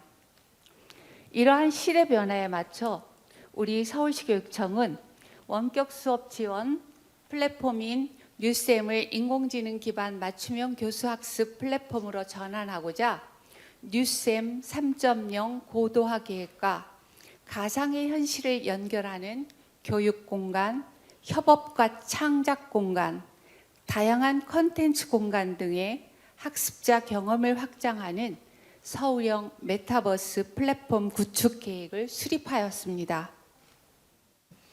이 중에서 가장 주목할 부분은 뉴쌤 3.0 및 서울형 메타버스 플랫폼 내의 정규 학습과 학교 내에서의 학생들의 학습 활동과 연계한 XAPI 데이터 표준 지표 체계 기반으로 학습자의 정형 또 비정형 경험 데이터를 수집하고 분석하는 방안입니다. 이를 위해 서울교육의 데이터 파이프라인을 위한 통합 로그인 체계를 구현할 것이고 LTI 기반 서비스 연동, 학습 체계에 대한 데이터 속성 정의를 통해 데이터 수집, 분석, 기반의 개별 학습자 맞춤형 처방과 교원의 교수학습을 지원할 것입니다. 또한 우리 교육청은 올해부터 모든 중학교의 신입생들이 자유롭게 스마트 기기를 학습에 활용할 수 있도록 스마트 기기 휴대학습 디버스 사업을 추진하고 있습니다. 이러한 물리적인 환경에서 발생하는 데이터를 수집, 분석하여 교수학습 지원에 활용할 수 있는 연구도 진행하고 있습니다. 교육 데이터는 미래 교육을 바꿀 것입니다. 다만 데이터를 활용하기 위해서는 데이터의 정의, 데이터의 분석의 목적이 명확해야 합니다. 아울러 학교뿐만 아니라 교육 공동체는 데이터를 함께 공유해야 한다는 마인드와 인식 제고가 그 어떠한 것보다도 앞서야 된다는 생각입니다. 또한 미래 교육을 위해 교육 데이터를 활용하기 위해서는 오늘 이 자리에 모인 민관학이 긴밀한 협조 체제를 구축하여 앞으로도 지속적으로 한국의 미래 교육을 발전시켜 나가기를 소망합니다. 감사합니다. 네, 감사합니다. 네, 아까도 그 서울시 교육감님께서 지금 서울시에서 어떤 일을 준비하고 있는지 잠깐 말씀해 주셨지만 우리 원장님께서 조금 더 구체적으로 이제 가능성 있는 부분을 아까 뉴쌤 이런 시스템에 대해서 저도 이제 막 소개받기 시작했는데 어쨌든 이런 공공교육 데이터들이 이제 점점 이렇게 나타나면서 정말 민관학이 이렇게 하우할 수 있는 그런 기회가 앞으로 우리 앞에 놓여져 있는 것 같습니다. 매우 중요한 말씀해 주셨고요. 예, 이어서 그러면 강준호 학장님께서 또 전체적인 코멘트를 한번 듣도록 하겠습니다. 네, 오늘 발표해 주신 두 분 교수님께 다시 한번 감사드립니다. 굉장히 인상적인 발표였고 여러 가지로 많은 통찰력을 얻었습니다. 저는 한 세 가지 정도를 말씀드리고 싶은데요. 첫 번째는 우리가 이제 데이터 주도 시대에 데이터가 우리의 삶을 바꾸는 이 거대한 흐름으로부터는 이제 자유롭지 못하다는 걸 우리가 모두 잘 알고 있습니다. 교육도 이거는 가지 않을 수 없는 길이라고 생각하고요. 또 피할 수 없는 길이라고 생각합니다. 우리가 공공 분야에서 사람을 직접 대상으로 하는 분야가 두 가지가 있습니다. 하나가 의료고 하나가 교육이죠. 그리고 이 데이터가 가장 그 영역의 근본적인 변화를 일으킬 수 있는 영역도 의료고 교육입니다. 사람을 직접 대상으로 하죠. 사람마다 많은 차이가 있는데 기존에 우리 의료는 사람을 전부 획일적으로 표준화 시켜놓고 처방을 하는데 요즘은 개인의 여러 가지 유전자 정보라든가 개인의 미세한 차이까지 반영을 해서 의료 처방을 하니까 훨씬 더 효과가 뛰어나겠죠. 교육이야말로 얼마나 다양한 우리 재능과 관심사 이런 걸 가지고 있게 데이터를 기반으로 하는 이 어프로치가 교육에서도 근본적인 변화를 일으키는 것에 대해서는 아무도 재론의 여지가 없을 거라고 생각합니다. 근데 문제는 이 두 영역 중에서 의료는 데이터와 접목하는 것이 이미 일찍 출발을 했습니다. 그래서 맞춤형 의료 시대를 오래전부터 준비를 했고요. 많이 나가 있는데 교육은 상대적으로 적습니다. 오늘 이 자리는 그런 의미에서 만시지탄이라고 생각을 합니다. 그런데 왜 늦었느냐? 저는 두 가지 이유가 있다고 생각이 되는데요. 데이터의 접목의 필요성을 늦게 깨달았다기보다는 우리 교육 분야가 가진 내재적 특성이 있기 때문이라고 생각합니다. 의료는 신체적 데이터이기 때문에 비교적 측정이 쉽고요. 그 데이터들과 그 데이터로 인한 인과관계가 이미 상당히 정립이 많이 되어 있습니다. 그런데 교육은 일단 데이터가 신체 데이터가 아니라 정서적인 데이터, 지적 데이터, 사회환경 데이터이기 때문에 그 데이터를 무엇을 측정할지가 굉장히 어렵고 그런 이제 난제가 있고 또 하나는 그런 데이터와 실제 우리가 알고자 하는 문제들 간의 관계가 이론적으로 그렇게 정립되어 있지 않기 때문에 그 두 가지 장애가 저는 있다고 봅니다. 어쨌든 그럼에도 불구하고 오늘의 이런 출발을 할 수 있도록 우리 경남교육청의 우리 박종 교육감님께서 그 아주 엄청난 이니셔티브를 보여주신 것에 대해서는 다시 한번 감사를 드리고 또 학계에서는 이걸 기반으로 저희가 보다 적극적인 연구를 해야 되겠다는 생각을 해봅니다.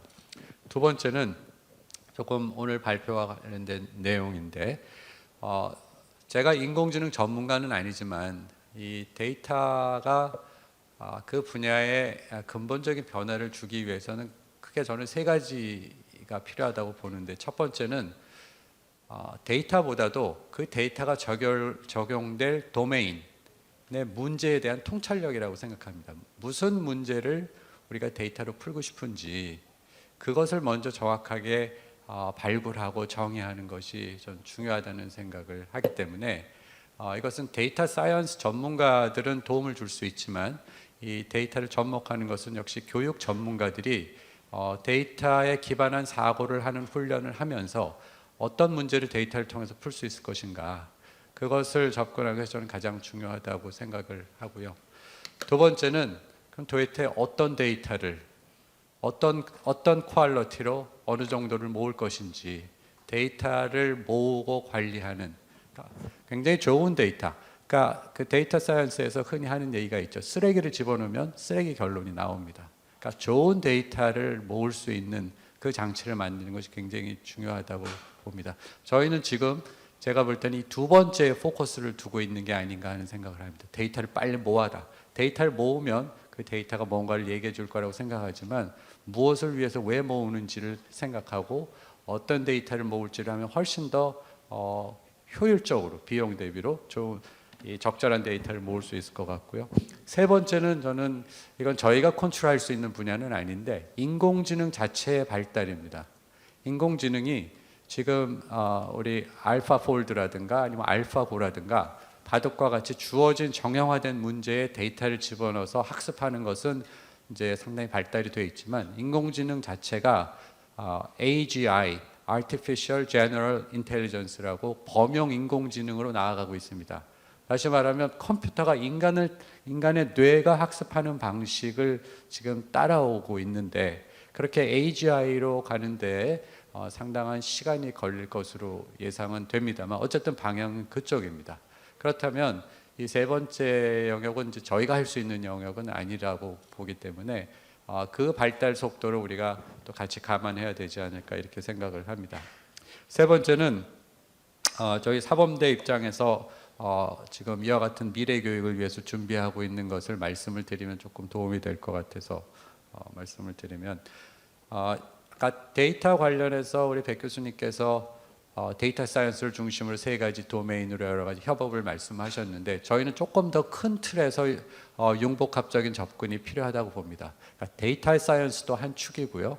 그다음에 또 한 축은 저희는 뇌인지 과학을 중시합니다. 그러니까 요즘 우리가 뇌가 유일하게 남은 이 미지의 세계인데 우리가 어떻게 인지작용이 일어나고 정서작용이 일어나고 사회적 상호작용을 하는지 뇌의 신비가 풀리면서 과거에 우리가 알지 못했던 것들이 조금씩 밝혀지고 있습니다. 근데 뇌과학은 빅데이터 사이언스만큼 이렇게 획기적으로 빨리빨리 발전되지는 않지만 아이러니컬하게도 이 데이터 사이언스가 또 뇌과학의 접목이 되면서 인간이 할 수 없던 방식으로 뇌의 비밀을 풀어줄 수 있기 때문에 저는 이 뇌과학과 그다음에 데이터 사이언스 그다음에 전통적인 교육 심리라든가 교육공학 이런 것들이 전부 융복합적으로 발달되는 그런 접근법에서 인간을 학습자의 관점에서 총체적으로 이해하는 것이고 데이터 사이언스는 그것의 수단으로 작용한다고 이렇게 보는 것입니다.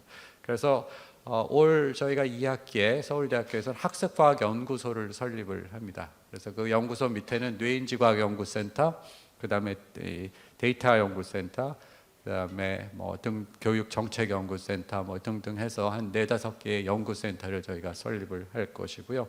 그리고 지금 현재는 교육부의 정책에 발맞춰서 아이의 답이라고 하는 그 국책 사업, 그러니까 교원들의 디지털 리터러시를 향상시키는 현장에서 바로 향상시키기 위한 그런 즉각적인 이 정책을 실행하기 위해서 저희가 전국 단위의 그런 사업의 허브 역할을 하고 있고 지금 임철일 교수님께서 그 단장을 맡아주고 계십니다. 제 이상으로 오늘 발표해 주신 두 분께 다시 한번 감사드리고 제 코멘트를 마치도록 하겠습니다. 네, 감사합니다. 이런 성격의 이제 포럼이 물론 이제 교육청에서 이렇게 주도를 해서 시작을 했지만 이니시티브를 잡았지만 이렇게 지금 사범대 학장님께서도 전체 지금 사범대학에서 어떤 연구를 하고 있고 앞으로 아까 학습과학연구소도 말씀해 주셨지만 그런 변화를 지금 준비 중에 있어가지고 이게 시너지 효과가 정말 곧 지금도 이미 일어나고 있지만 이런 포럼 자리를 통해서 그런 점을 아주 잘 지적해 주셨다고 보여집니다. 네, 감사드리고요. 그 다음에 전문가로서 이만철 교수님께서 참여해 주셨습니다. 간단하게 또 말씀 한번 듣도록 하겠습니다. 예, 안녕하세요. 경상남도 진주에 있는 경상국립대학교에서 왔습니다. 임완철이라고 합니다. 여기 계시는 분들이 전혀 상상도 못할 거 하나 말씀드리겠습니다. 여기 굉장히 춥습니다. 막 오들오들 아주 추워요. 그래서 여기 있는 그 온도 데이터를 열어서 여기 계시는 분들한테 보여드리고 싶은 지경입니다. 이게 농담처럼 말씀드렸지만 그 제가 학생들이랑 지금까지 다뤄봤던 데이터 분석 수업, 뭐 실습 어떤 활동이건 간에 그 실제로 학생들한테 초중고등학교 학생들한테 그 너희들이 지내고 있는 교실이 얼마나 추운지 얼마나 더운지 확인 좀 해보자. 그래서 교실의 온도 데이터를 측정한 적이 있습니다. 여러 번 했었는데요. 그 온도 데이터를 측정했을 때 그 아이들이 되게 이렇게 약간 업됩니다. 그게 무슨 얘기냐면 자기가 생활하고 있는 교실이 얼마나 추운지를 확인하고 그 얼마나 추운지에 대한 증거물을 담임 선생님한테 줄 수 있거든요. 저한테 지금까지 학생들이랑 해왔던 그 데이터 기반으로 하는 어떤 활동 중에서 여러 가지 찾아낸 비밀 중에 그 데이터가 그 학생의 것일 경우에 그 학생을 아주 많이 변화시키는 것 같습니다. 저는 아이톡톡에서 쭉 말씀해 주시고 서울교육청에서도 쭉 말씀해 주시고 하시는 그 데이터, 그리고 앞에 교수님들이 발표해 주셨던 그 데이터를 이 포럼에서는 교수님들이 해석해서 분석해서 설명을 해 주셨잖아요. 앞으로 그 데이터를 학생들이 직접 분석하게 하고 싶습니다. 그러니까 제가 지금 얼마나 추운지를 제가 분석해서 보여드리고 싶고, 그 교실에 생활하고 있는 학생들이 자기가 생활하는 교실, 학습 환경이니까요. 거기도 학습 환경에서 발생하는 데이터가 자기 데이터라고, 그러니까 받아들일 수 있는 그 조건을 만들어주고 싶은 겁니다. 아이톡톡에서 발생하는 수많은 데이터가 있고 그 데이터 중에서는 옆에 아이가 뭘 틀렸고 뭘 맞췄는지를 그 친구가 알게 하는 것도 저한테는 굉장히 큰 의미라고 생각하거든요. 서로 아는 거죠. 그렇게 그 데이터가 나의 데이터라는 상황을 만들어주고 싶은 것이 이 아이톡톡 플랫폼, 그리고 이 포럼, 앞으로 계속 진행될 이 그 포럼에서 쥐고 가야 되는 방향 중에 하나가 아닌가라는 생각이 듭니다. 그러면서 그 저희 대학 그 경상국립대학교에서 LMS를 운영하고 있고, 그 LMS도 역시 경상국립대학교 학생들이 그 학생들이 생활하는 곳이니까요. 그 학생들이 생활하는 그곳에서 데이터를 정리해서 연구자들의 분석용 데이터로 쓰는 수준을 넘어서 사실 저는 그게 그렇게 크게 관심은 없습니다. 연구자들이 알아서 잘 해주실 거라고 믿고요.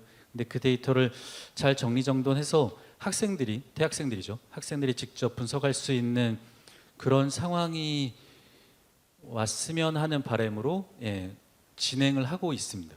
그래서 빠르면 내년쯤에는 학생들이 자기가 생활하는 디지털 학습 환경에서 발생한 자기 데이터와 자기 동료들 데이터를 분석할 수 있는 그런 시기가 뭐 내년에는 준비가 되지 않을까 싶고요. 아이톡톡에서도 그런 시도를 이렇게 놓지 않으셨으면 하는 게 저의 의견입니다. 예, 감사합니다. 네, 감사합니다.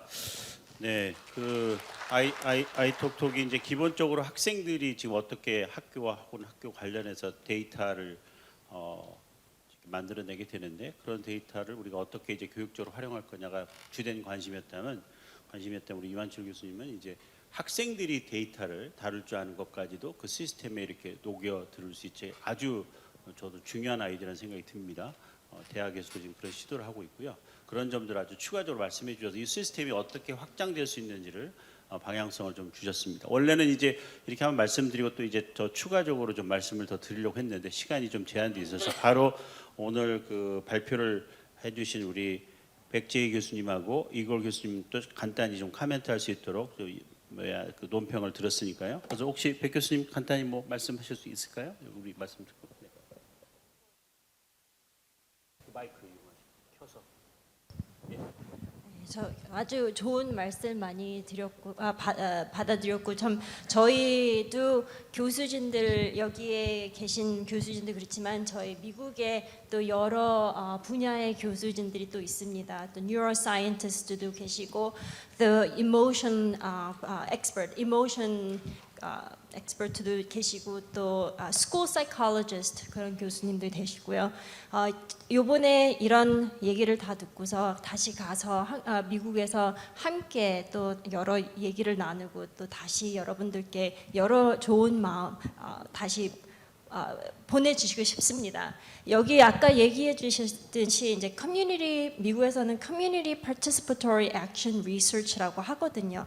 학생애들 그리고 또 교사 선생님 또 학부모님들까지 다 참여를 해가지고 그분들도 스테이크홀더이시기 때문에 굉장히 필요하신 분이시기 때문에 연구자들뿐만이 아니고 교수진들뿐만이 아닌 그런 사람들을 다 함께 하는 그런 커뮤니티 파티시퍼토리 리서치를 우리가 함께 했으면 저는 그게 아주 중요하다고 생각을 합니다. 다음에 와서 또 여러분들께 그런 것을 선사를 해보고 싶습니다. 감사합니다. 네, 협업할 수 있는 그런 기회를 계속 갖자는 말씀이시고요. You have a comment? Well, thank you very much for having us here, having me here. This is a great honor to speak to an audience of Seoul National University with regard to data, big data, and the new trends in data. If the field of education will not jump on this train now, we will be left behind. It is very important to act and to act now. And I'm going to say jokingly that in God we trust, everybody else should bring data. Okay, thank you. 네, 감사합니다. 데이터의 중요성을 다시 한번 교육에서도 이렇게 다른 모든 분야가 그러듯이 지금 이런 어쩌면 조금 이렇게 뭐 시류 같은 거 아니냐 이런 생각을 여전히 갖는 분들이 있는데 이분 말씀은 그렇지 않다. 이때 이걸 놓치면은 교육이 점점 밀린다. 그런 절박한 그런 마음을 좀 말씀해 주셨습니다. 네, 그래서 혹시 진행자님 끝내야죠. 30분이라서 끝내야죠. 네, 네. 그 촬영까지 하라고요? 알겠습니다. 네, 그럼 저는 이제 좌장이었으니까 좌장의 권한을 한 말씀만 좀 드리도록 하겠습니다. 저희들이 이제 이런 아이토톡이라는 것을 통해서 또 주변에 뭐 여러 가지 다양한 인공지능 시스템에 대한 어떤 그 노력들이 쭉 있어 오는데 여기 오늘 또 보면 이제 데이터에 대한 어떤 수집과 분석 아까 여기 분께서 이제 팩터 어널리시스 이런 것들에서 분석을 쫙 했단 말이죠. 이제 교육 외 분야에 계신 분들이 아주 엄청나게 분석을 많이 했는데 우리 교육자들이 지금 관심을 가져야 될 것 중에 하나는 아이토톡 시스템이 이미 들어가 있겠지만 분석을 엄청나게 했어요. 엄청나게 한 다음에 그 다음에 이제 뭐 영어로 소화하신데 그러면 뭔가 이렇게 그 학생의 뭐 개입이 들어가야 되잖아요. 그 개입을 누가 할 거냐? 기계가 할 거냐? 아니면 사람이 할 거냐? 교사죠. 또는 어떤 시스템이 할 거냐? 그래서 그 개입을 어떻게 할 거냐도 거의 동시에 이렇게 이루어져야 되고 또 그런 점에서 보면은 데이터를 분석을 하면서 그런 데이터들 어떤 데이터들이 들어가면 좋은지 거꾸로 많은 데이터를 쏟아져 나왔지만 추가적으로 이런 데이터들이 우리가 확보하면 너무 좋겠다. 데이터의 연결성이라든지 이런 것들이 있기 때문에 그래서 한두 가지 과제가 아닌 것 같아요. 어떤 데이터가 추가되고 또 데이터 분석한 다음에 그다음에 우리가 어떤 방식으로 인터벤션을 할 건지와 관련된 기계가 할 거냐 사람이 할 거냐 이런 부분을 같이 이렇게 우리가 이끌어야 되기 때문에 아까도 아이의 답 이야기했지만 교사들은 지금 뭐 할 거냐 이런 AI 시스템을 가지고 교사가 AI를 일종의 파트너로서 해야 되거든요. 그런데 그런 AI를 정말 파트너로 할 수 있는 그런 역량을 우리가 갖추고 있느냐 이런 문제들이 계속 꼬리를 물고 일어난 것 같습니다. 그래서 오늘 같은 이런 포럼이 첫 번째 스타팅으로 아주 좋고요. 뭐 1년에 지금 4차례 한다고 하니까 여기 많은 분들도 다양한 종류의 과제들을 가지고 발표해서 같이 이런 논의를 발전시켰으면 좋겠습니다. 네, 그럼 이상으로 간단하게만 토론을 마치고 기념 촬영을 해야 된다고요? 네, 네, 교수님 감사합니다. 네, 마치도록 하겠습니다. 이상 토론을 마치겠습니다.